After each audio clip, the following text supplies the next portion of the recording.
하나님이 원하시는 방향대로 제대로 가고자 하는 그런 노력이 바로 신앙이라는 것입니다. 그런데 하나님을 제대로 잘 알기 위해서는 우리는 역시 말씀에 집중할 수밖에 없습니다. 왜냐하면 성경은 하나님의 계시이기 때문입니다. 하나님이 말씀을 통해서 어떤 메시지를 주시는지 분별하고 깨달아가는 것이 바로 하나님을 알아가는 것입니다.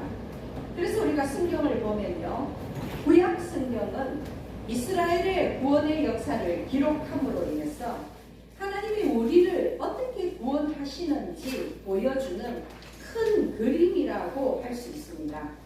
그에 반해서 신약은 예수 그리스도께서 우리의 삶 속에 들어오셔서 친히 구원을 행하심으로 인해 구원이라는 것이 막연하고 추상적인 개념이 아니라 바로 우리가 실제적으로 느낄 수 있는 바로 실제적인 일이라는 것을 가르치고 있다는 것입니다. 구원은 이스라엘이라는 그런 나라에 한정된 것이 아니라 나의 이야기로, 우리의 이야기로, 우리의 삶의 현장에 깊숙이 들어와 있다는 것을 밝히고 있는 것입니다. 그래서 여러분 보시면요, 공생의 3년 동안 예수님의 사역은 어떠했습니까? 사람들 속에서, 무리들 속에서 병자를 고치고 귀신을 쫓고 마귀를 대적하는 그런 사역이었습니다. 바로 이러한 예수님의 그 사역이 구원 사역이라는 것입니다.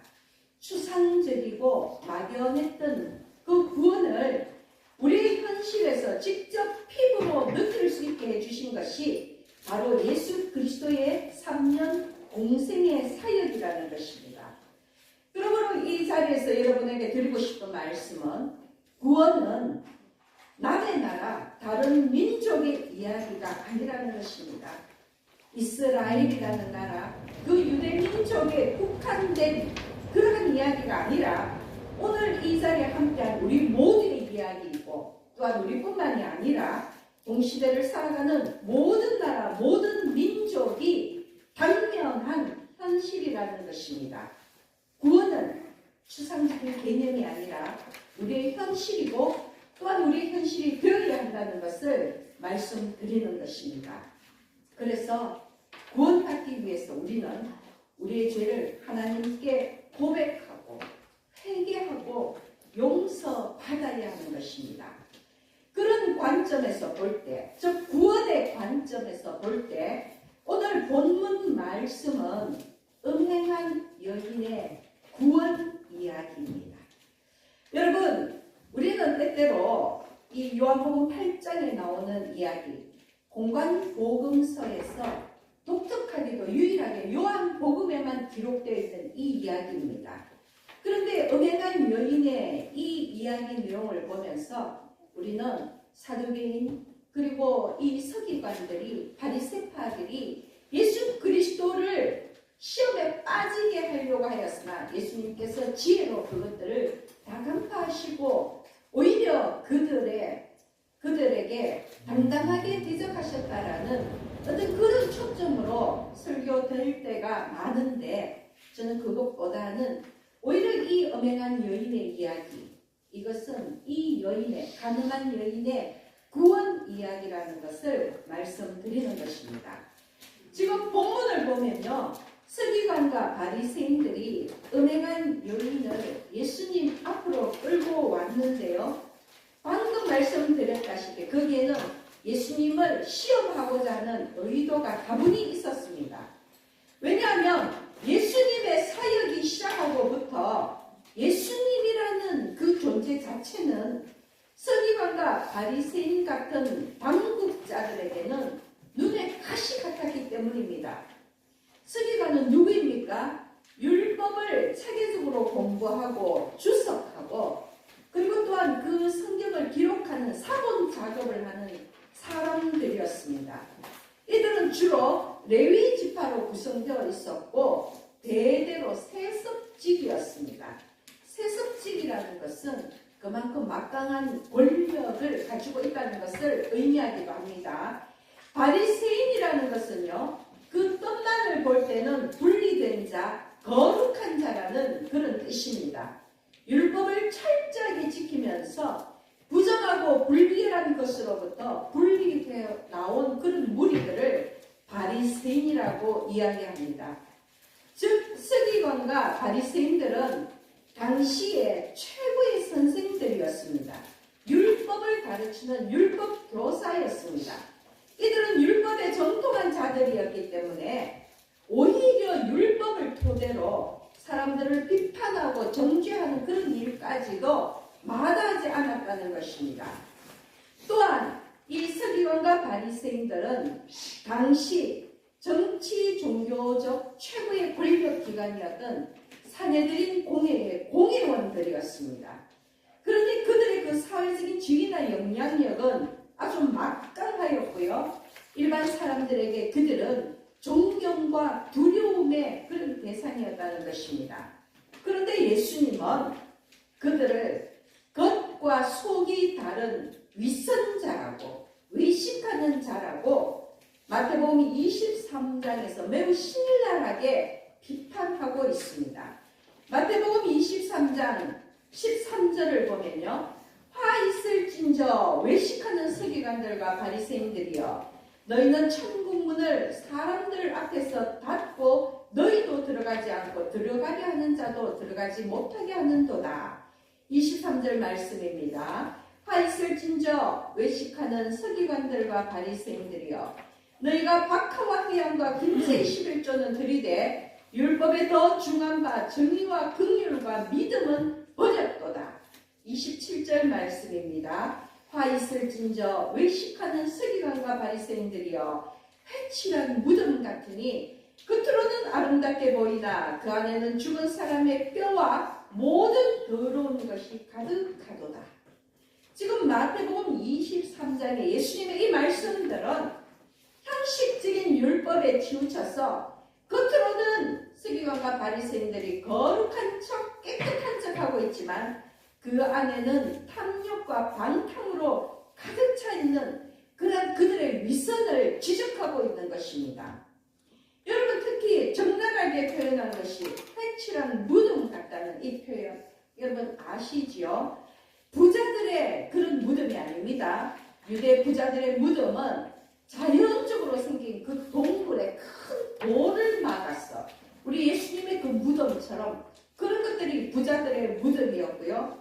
가난한 자들은 길 옆에 여기저기 그렇게 시체를 묻었습니다. 세월이 지나면 어떻게 됩니까?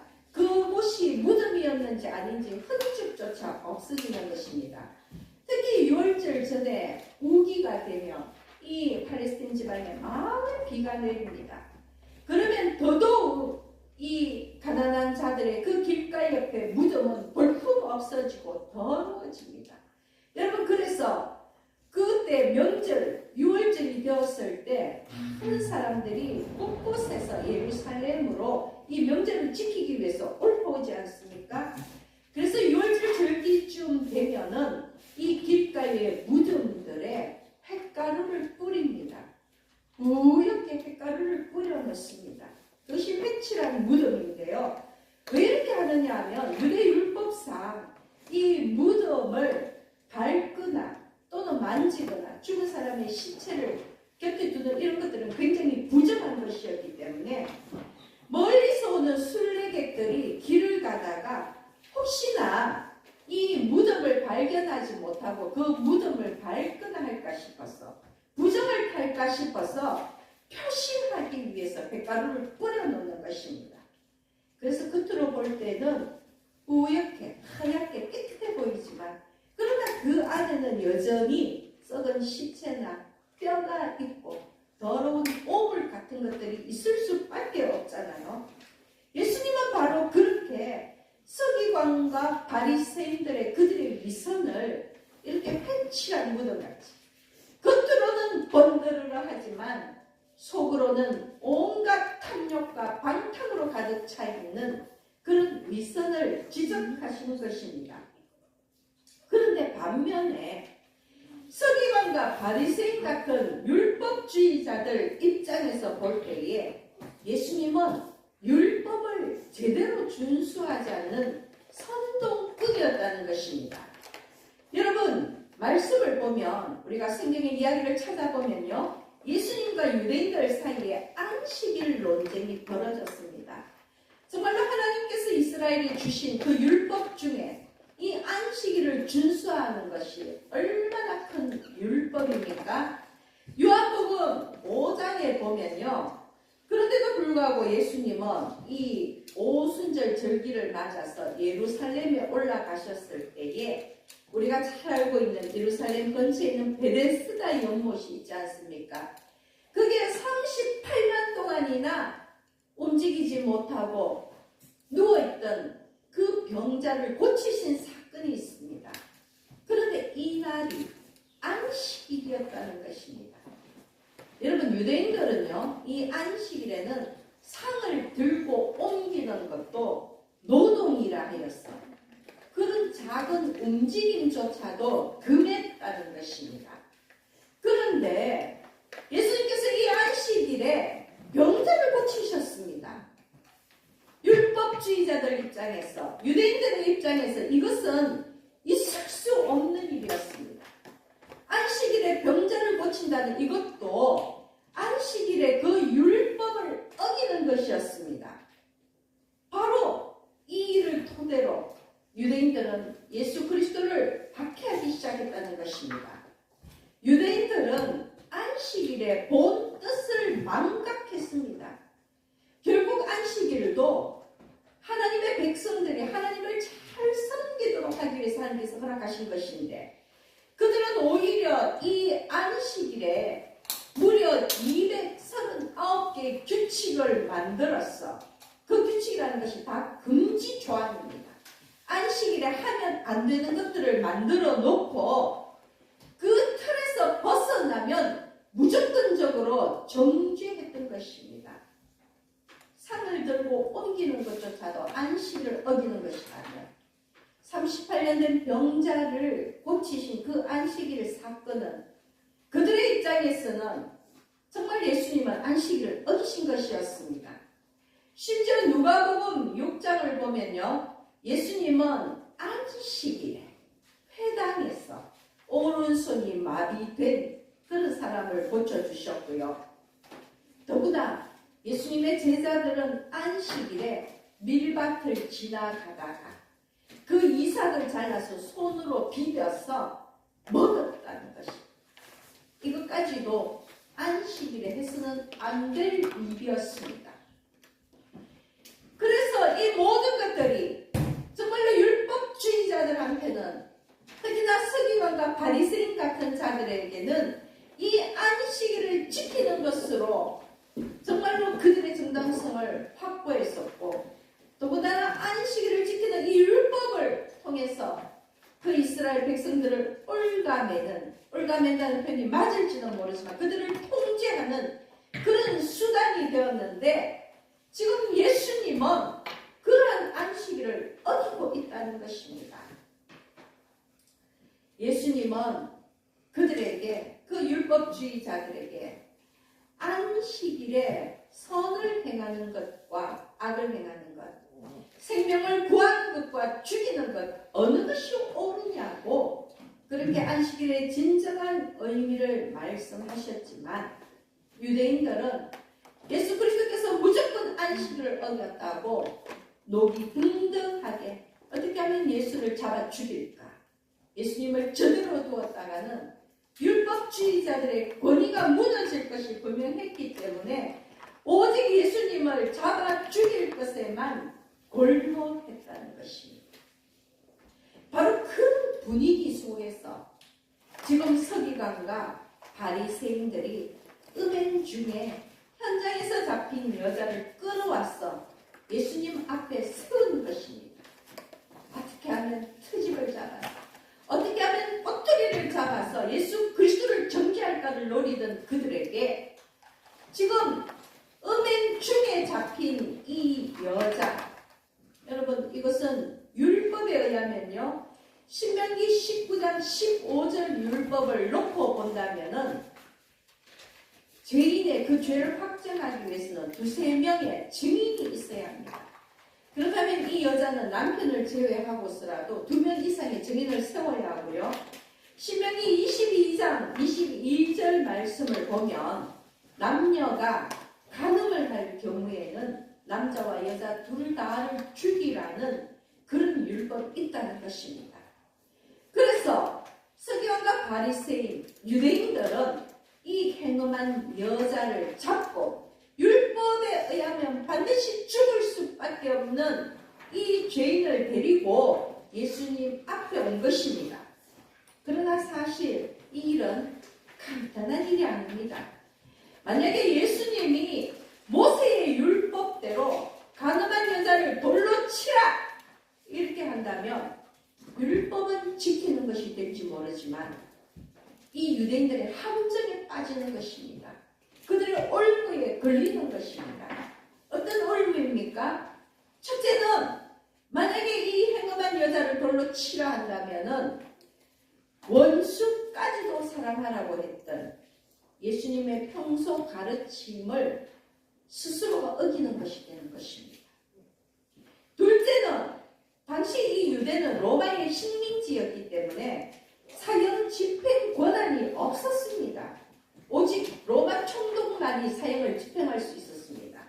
그런데 예수님이 율법대로 로마 총독의 허락 없이 이 여자를 돌로 치라고 그 자리에서 사형을 명한다면 오히려 예수님은 살인 교사죄를 범하는 것이 되는 것입니다. 그래서 율법에 기록된 대로 돌로 치라 하면 오히려 유대인들이 예수님을 고소할 조건을, 그것도 로마 총독 앞에 끌고 갈 조건을 만들어주는 것이 되고요. 만약에 여인을 놓아주라 한다면 예수님이 율법을 어기는 것이 되는 것입니다. 율법을 어긴다는 것, 율법의 파기자가 된다는 것은 유대인들이 예수 그리스도를 정죄할 수 있는 그 빌미를 주는 것입니다. 여러분, 지금 예수님은 이렇게 해도 저렇게 해도 이 서기관과 바리새인들의 그 올무에 걸릴 수밖에 없는 그런 처지에 놓여져 있는 것입니다. 그런데 이러한 상황에서 예수님이 어떻게 말씀하셨습니까? 예수님은 참으로 기가 막힌 답변을 하시는데요. 7절 말씀을 보면 너희 중에 죄 없는 자가 먼저 돌로 치라고 하셨다는 것입니다.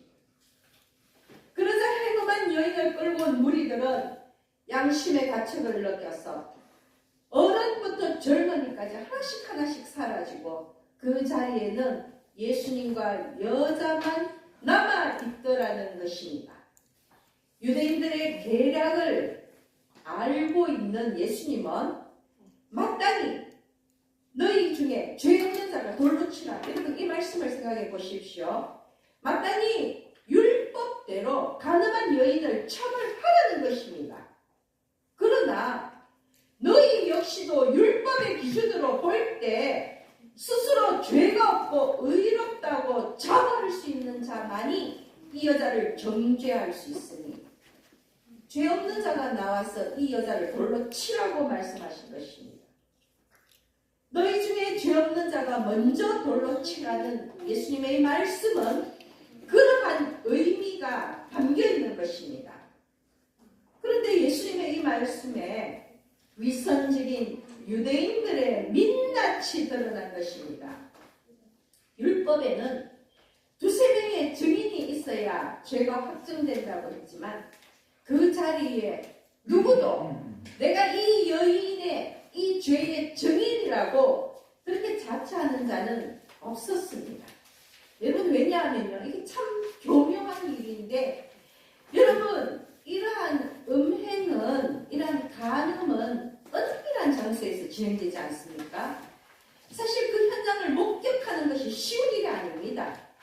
그리고 만약에 그 현장을 목격했다면은 왜 그 죄를 범하도록 내버려 두고 이 여인이 죄를 범한 후에 그 여인을 끌고 왔느냐는 것입니다. 엄밀하게 따지면 내가 증인이요라고 나서는 사람은 여인의 죄를 묵과하고 방조한 방조죄에 걸리는 것입니다. 봤지만 내가 이 여인의 증인이라고 나서는 자가 없었다는 것입니다. 동단아 보십시오. 아까 전에 말씀드린 신명기 22장에 있는 그 22장 22절에 있는 율법에는 남녀가 간음을 하게 되면 남녀 둘 다를 죽이라고 나와 있습니다. 그런데 지금 이 자리에는 힘없고 연약한 여자만이 끌려 나와 있다는 것입니다.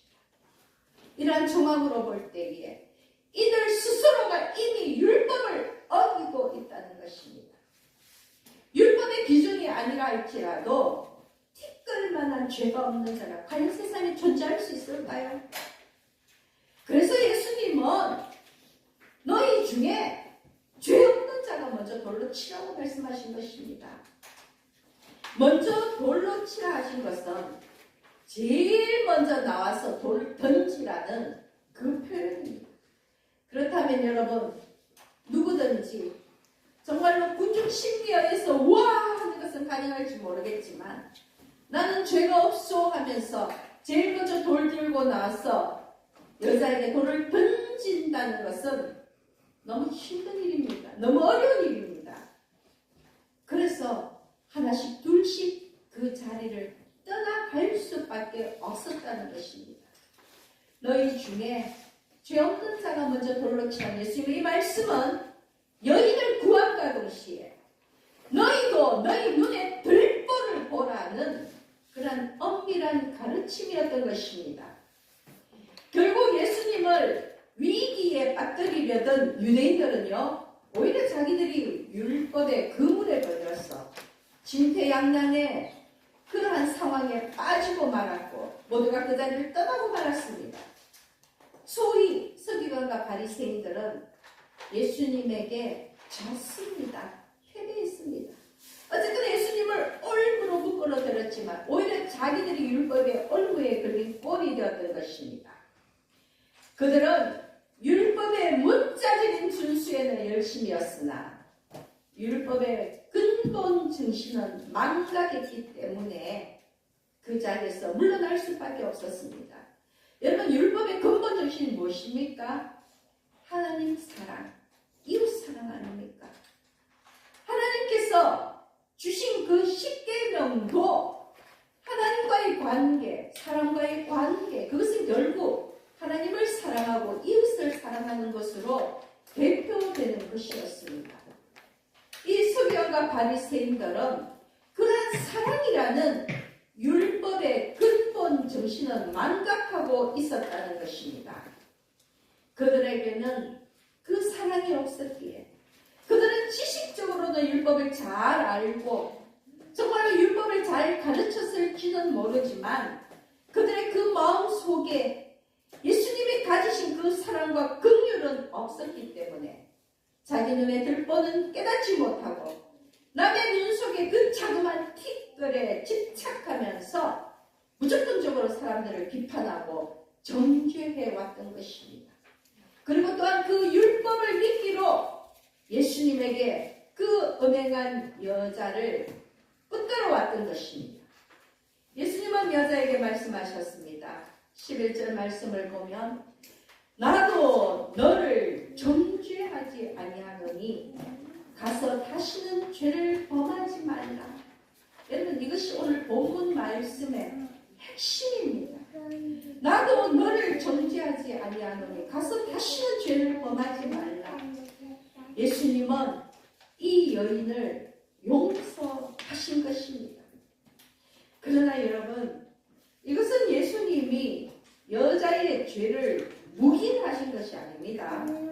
용서라는 것이 무조건적으로 덮어주고 묵인한다는 그런 의미는 아닙니다. 예수님이 이 여자를 용서하신 것은 이 죄지은 여인에게 회개할 기회를 주신 것입니다. 가서 다시는 죄를 범하지 말라는 이 말씀은 다시 강조하지만 여인의 죄를 묵인한 것이 아니라 용서하신 것이요, 새로운 삶을 살아갈 기회를 허락하신 것입니다. 여러분, 이것이 바로 구원입니다. 예수 그리스도께서 그 죄를 용서하시고 새롭게 살아갈 기회를 주시고 새로운 피조물로 거듭되게 하시는 이것이 바로 구원이라는 것입니다. 고린도후서 5장 17절에 기록된 말씀처럼 예수 그리스도 안에서 이 여인은 새로운 피조물이 된 것입니다. 물론 말씀 속에서 이 여자가 예수님의 그 말씀대로 새롭게 거듭나서 어떤 새로운 삶을 살았는지는 기록되어 있지 않지만 분명히 이 여인은 예수 그리스도께 그 죄를 용서받고 새로운 삶을 살았을 것입니다. 여러분, 그러므로 요한복음 8장에 나오는 음행한 여자의 이야기는 그녀의 구원 이야기라는 것입니다. 서기관과 바리새인들이 예수님을 시험하기 위해서 이 가늠한 여인을 데려왔으나 오히려 유대인들이 중태양난에 빠지게 된 그러한 통쾌한 결말이 이 이야기의 포인트가 아니라는 것입니다. 이해하시겠습니까, 여러분? 서기관과 바리새인들은 율법으로 여자를 정죄하고자 했으나 예수님은 율법의 그 문자적인 취지가 아닌 근본 정신, 율법의 사랑과 용서를 말씀하신 것입니다. 그 율법의 문자에 매달리지 말라는 것입니다. 왜냐하면 하나님께서 율법을 주신 이유는 하나님과의 관계를 회복하고 하나님과의 관계를 이어가기 위해서 주신 것이지 그것으로 정죄하기 위함이 아니라는 것을 예수님께서 말씀하신 것입니다. 또한 사랑과 용서 없이는 구원이 없다는 것을 예수님은 이 여인의 이야기를 통해서 분명히 밝히고 있습니다.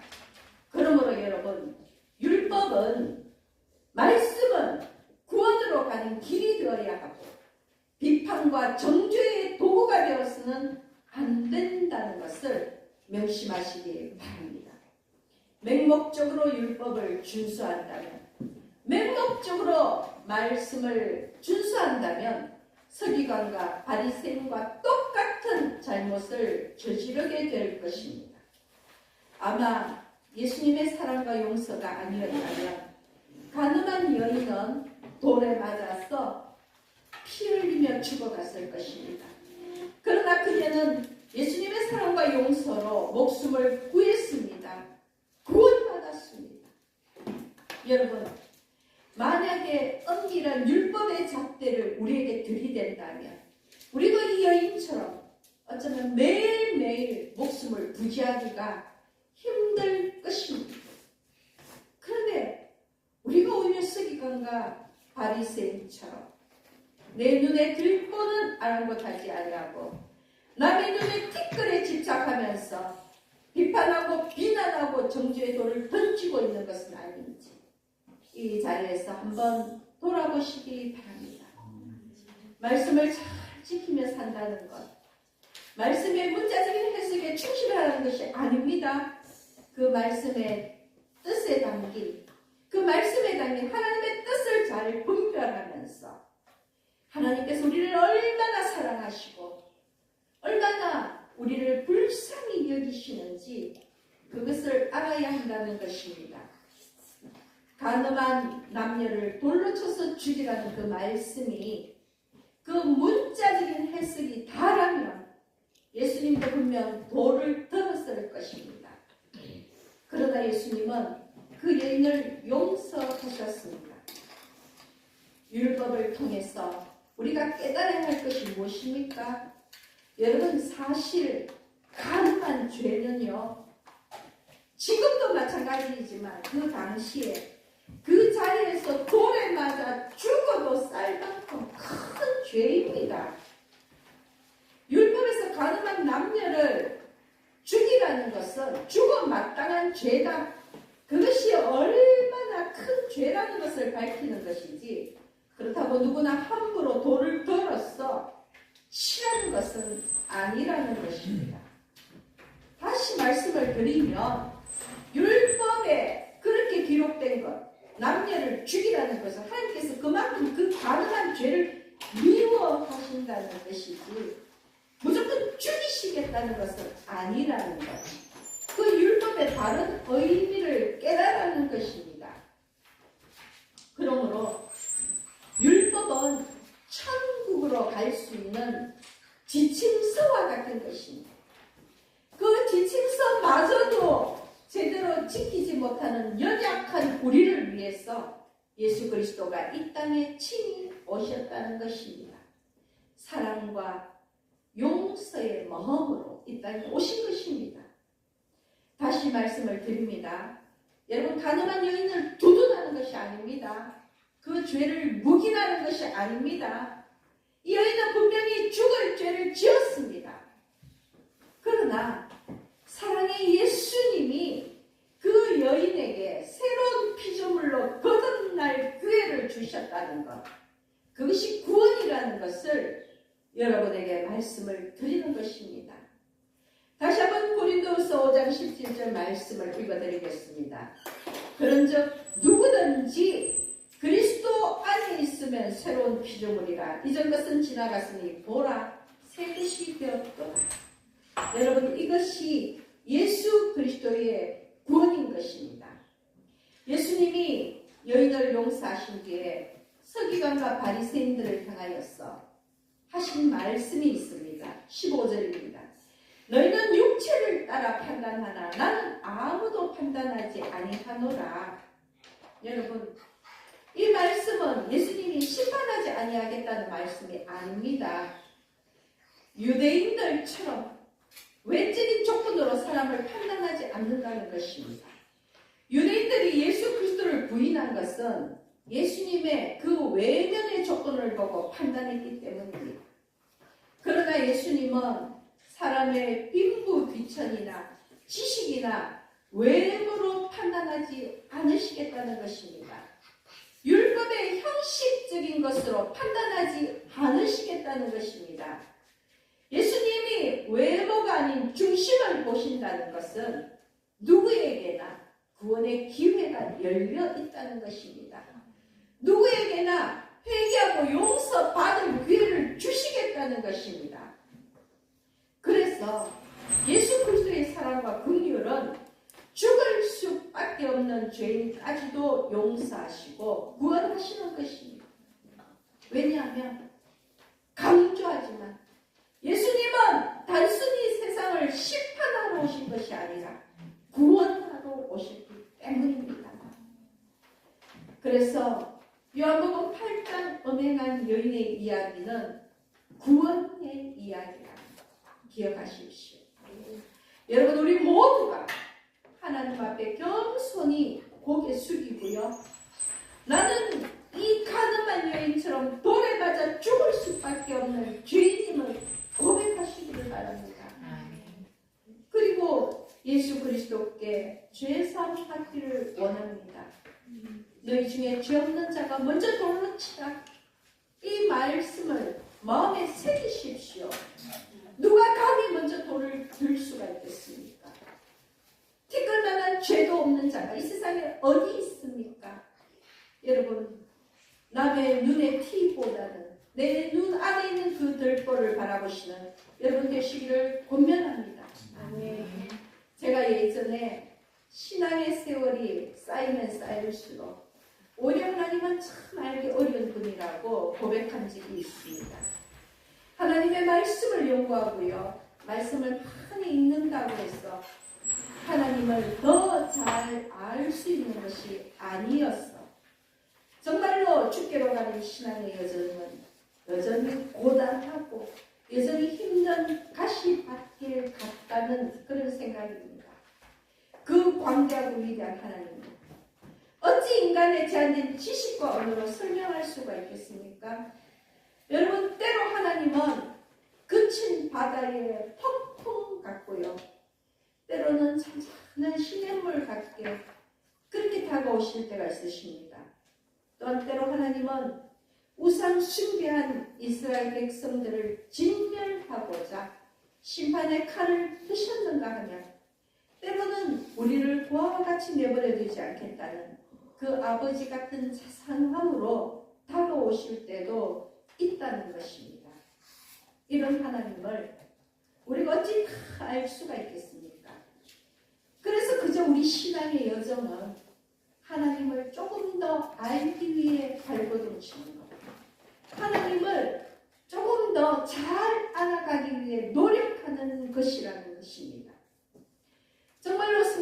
백성 되셔서 하나님을 증거하지 않으신다면 우리는 결코 하나님을 손톱만큼도 알 수 없을 것입니다. 그러므로 여러분 기도하십시오. 성령의 도우심으로 말미암아 하나님을 조금이라도 더 잘 알았어. 하나님께 조금이라도 더 가까이 다가가기를 기도하시기를 소망합니다. 그러므로 오늘 말씀을 함께한 우리 모두는 성령의 도우심으로 하나님을 더 잘 알아가고요. 예수 그리스도의 사랑으로 새로운 피조물로 거듭나서 하나님의 영원한 구원 역사에 끝까지 동참하시기를 예수 그리스도의 이름으로 축원합니다. 아멘.